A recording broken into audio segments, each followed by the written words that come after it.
నెమలి డాన్స్ చేయగలదు, చిలుక చిన్ని చిన్ని పదాలు పలకగలదు, కోకిల కమ్మని రాగంతో పాడగలదు. ఇలా ఒక్కో పక్షికి ఒక్కో స్పెషాలిటీ ఉంటుంది. అలాగే ఈ కాశ్మీర్ బాతులు కూడా ఓ ప్రత్యేకతను కలిగి ఉన్నాయి. అదేంటో ఈ వీడియోలో తెలుసుకుందాం.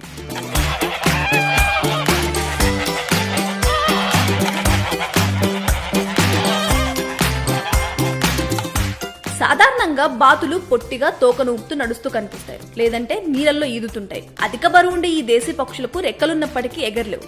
అయితే ఈ విషయాన్ని జమీనా గ్రామంలో నివసిస్తున్న షాకత్ అలీ గమనించాడు. రెక్కలున్న పక్షులను ఎగురుతాయి, పింఛ ఉన్నప్పటికీ నెమలి సైతం ఎంతో కొంత ఎగురుతుంటుంది. కానీ బాతే ఎందుకు ఎగరదు అనే సందేహం ఆయనకు వచ్చింది. దీంతో బాతులకు ట్రైనింగ్ ఇవ్వడం మొదలెట్టాడు.